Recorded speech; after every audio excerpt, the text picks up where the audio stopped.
ಪ್ರಿಯ ವೀಕ್ಷಕರೇ, ಇದು ಕಲ್ಯಾಣ ಕರ್ನಾಟಕ ಕನ್ನಡ ಸುದ್ದಿ ವಾಹಿನಿ. ನಾನು ನಿಮ್ಮ ಅಜ್ಜಿನಗೌಡ. ವಿಜಯನಗರ ಜಿಲ್ಲೆ ಹೂವಿನ ಹಡಗಲಿ ಪಟ್ಟಣದ ವೀರರಾಣಿ ಕಿತ್ತೂರು ಚೆನ್ನಮ್ಮ ಬ್ಯಾಂಕ್ ಯಾವತ್ತೂ ಕೂಡ ಒಂದು ಸುದ್ದಿ ಗದ್ದಲದಲ್ಲಿರುತ್ತೆ. ಮತ್ತೆ ಸುದ್ದಿ ಗದ್ದಲದಲ್ಲಿದೆ. ಜಸ್ಟ್ ಮಿಸ್ ವಿಜಯ್ ಕುಮಾರ್ ಅಧ್ಯಕ್ಷ ಸ್ಥಾನದ ಗದ್ದುಗೆ ಎನ್ನುವಂತಹ ಮಾತುಗಳು ಕೇಳಿ ಬರ್ತಾ ಇವೆ. ಅಧ್ಯಕ್ಷರಾದಂತಹ ವಿಜಯ್ ಕುಮಾರ್ ರವರ ಹಣ ದುರ್ಬಳಕೆಯನ್ನು ವಿರೋಧಿಸಿ 5 ಜನ ನಿರ್ದೇಶಕರು ರಾಜೀನಾಮೆಯನ್ನು ನೀಡಿದ್ದಾರೆ. ಈ ಹಿಂದೆಯೂ ಕೂಡ ಹಣ ದುರ್ಬಳಕೆಯ ವಿರುದ್ಧ ಹಿಂದಿನ ಅಧ್ಯಕ್ಷರಾಗಿದ್ದಂತಹ PB ಬಸವರಾಜರವರ ಹಣ ದುರ್ಬಳಕೆಯ ವಿರುದ್ಧ ಆರೋಪವನ್ನು ಮಾಡುವುದರ ಮೂಲಕ ವಿಜಯ್ ಕುಮಾರ್ ರವರು ಸೆಡ್ ಹೊಡೆದಿದ್ದರು. ರಾಜೀನಾಮೆಗಳನ್ನು ಹಲವು ನಿರ್ದೇಶಕರ ರಾಜೀನಾಮೆಯಿಂದ ಸೂಪರ್ ಸೀಡ್ ಆದಂತಹ ಆಡಳಿತ ಮಂಡಳಿಗೆ ಮತ್ತೆ ಚುನಾವಣೆ ನಡೆದಿತ್ತು. ಚುನಾವಣೆಯ ಒಂದು ಗುಂಪಿನ ನೇತೃತ್ವವನ್ನು ಮಾಜಿ ಶಾಸಕರಾದಂತಹ ನಂದಿಹಳ್ಳಿ ಹಾಲಪ್ಪನವರು ವಹಿಸಿದ್ರು. ವಿಜಯಕುಮಾರ್ ರವರ ಗುಂಪಿನ ಸಾರಥ್ಯವನ್ನು ಮಾಜಿ ಶಾಸಕರಾದಂತಹ ನಂದಿಹಳ್ಳಿ ಹಾಲಪ್ಪನವರು ವಹಿಸಿದ್ರು. ಇನ್ನೊಂದು ಗುಂಪಿನ ಸಾರಥ್ಯವನ್ನು ಸಮಾಜ ವೀರಶೈವ ಲಿಂಗಾಯತ ಪಂಚಮಸಾಲಿ ಸಮಾಜದ ಹಿರಿಯ ಮುಖಂಡರಾದಂತಹ ಅರವಳ್ಳಿ ವೀರಣ್ಣವರು, ಮಲ್ಕಿ ಒಡೆಯರ್ ನಾಗಭೂಷಣ್ಣವರು ಸೇರಿದಂತೆ ಹಲವರು ಕೂಡ ಇನ್ನೊಂದು ಗುಂಪಿನ ಸಾರಥ್ಯವನ್ನು ವಹಿಸಿದ್ರು. ಆದರೆ ಆವತ್ತು ಚುನಾವಣೆಯಲ್ಲಿ ನಂದಿಹಳ್ಳಿ ಹಾಲಪ್ಪನವರು ಮತ್ತು ವಿಜಯ್ ಕುಮಾರ್ ರವರ ಗುಂಪು ವಿಜಯದ ನಗೆಬೀರಿ ಅಧಿಕಾರದ ಗದ್ದಿಗೆಗೆ ನಡೆದಿತ್ತು. ಮತ್ತೆ ಅದೇ ಹಳೆಯ ರಾಗ. ಮತ್ತೀಗ ವಿಜಯ್ ಕುಮಾರ್ ಅಧ್ಯಕ್ಷರೇನಿದ್ದಾರೆ, ಅಧ್ಯಕ್ಷರ ವಿರುದ್ಧ ಹಣ ದುರ್ಬಳಕೆಯ ಆರೋಪವನ್ನು ಹೊರಿಸುವುದರ ಮೂಲಕ 5 ಜನ ನಿರ್ದೇಶಕರು ವೀರರಾಣಿ ಕಿತ್ತೂರು ಚೆನ್ನಮ್ಮ ಬ್ಯಾಂಕ್ ನಿರ್ದೇಶಕರ ಸ್ಥಾನಕ್ಕೆ ರಾಜೀನಾಮೆಯನ್ನು ನೀಡಿದ್ದಾರೆ. ಇದರ ಹಿಂದೆ ಹಲವಾರು ಕೈ ಚಳಕಗಳಿವೆ ಎನ್ನುವಂತಹ ಸೂಕ್ಷ್ಮತೆಯ ಸುಳುವುಗಳು ಕೂಡ ಸಿಗ್ತಾ ಇವೆ. ಹಾಲಿ ಮಾಜಿಗಳ ಎಂಟ್ರಿಯಿಂದ ರಂಗೇರಿದೆ.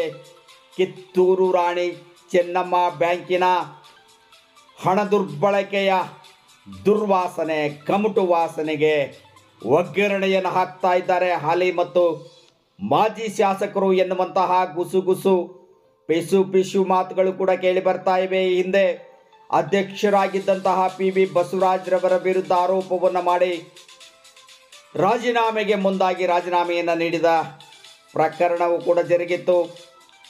ಬ್ಯಾಂಕ್ನಲ್ಲಿ ಗೋಲ್ಡ್ ಲೋನ್ ಇದೆ, ಗೋಲ್ಡ್ ಇಲ್ಲ ಎನ್ನುವಂತಹ ಆರೋಪವನ್ನು ವಿಜಯ್ ಕುಮಾರ್ ಗುಂಪು ಮಾಡುವುದರ ಮೂಲಕ ಮರುಚುನಾವಣೆಯಲ್ಲಿ ಮತ್ತೆ ಆಯ್ಕೆಗೊಂಡು ವಿಜಯ್ ಕುಮಾರ್ ಅಧಿಕಾರದ ಗದ್ದುಗೆ ನಡೆದಿದ್ರು. ಈಗ ವಿಜಯ್ ಕುಮಾರ್ ಅಧಿಕಾರದ ಗದ್ದುಗೆಗೆ ಶ್ರೀಕೃಷ್ಣನ ಸುದರ್ಶನ ತಿರುಗ್ತಾ ಇದೆ.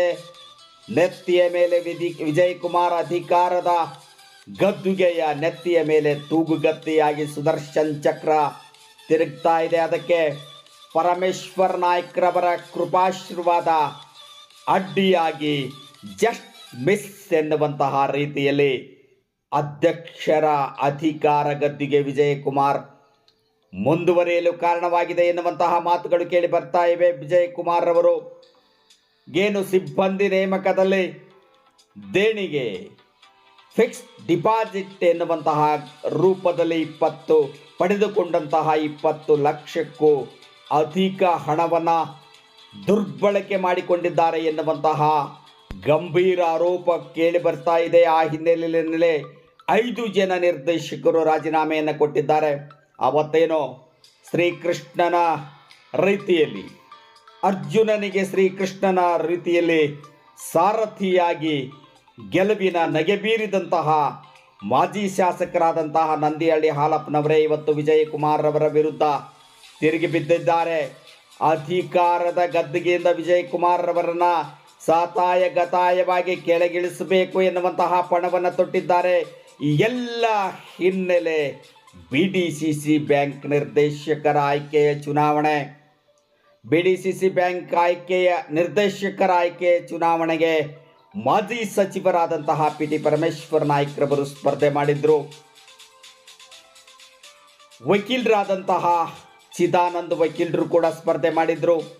ಪಿ ವಿಜಯಕುಮಾರ್ ಸ್ಪರ್ಧೆ ಮಾಡಿದ್ರು. ಪಿ ವಿಜಯಕುಮಾರ್ ಚಿದಾನಂದ ವಕೀಲರು ಜಯ ಗಳಿಸಿದರೆ ಪರಾಭವಗೊಂಡರು. ಮಾಜಿ ಸಚಿವರಾದಂತಹ ಪಿ ಟಿ ಪರಮೇಶ್ವರ್ ನಾಯ್ಕರವರು BDCC ಬ್ಯಾಂಕ್ ನಿರ್ದೇಶಕರ ಚುನಾವಣೆಯ ಕಾವು ಕೊತ ಕುದೀತಾ ಇದೆ ಎನ್ನುವಂತಹದ್ದು ಕೂಡ ಸುಳ್ಳಲ್ಲ.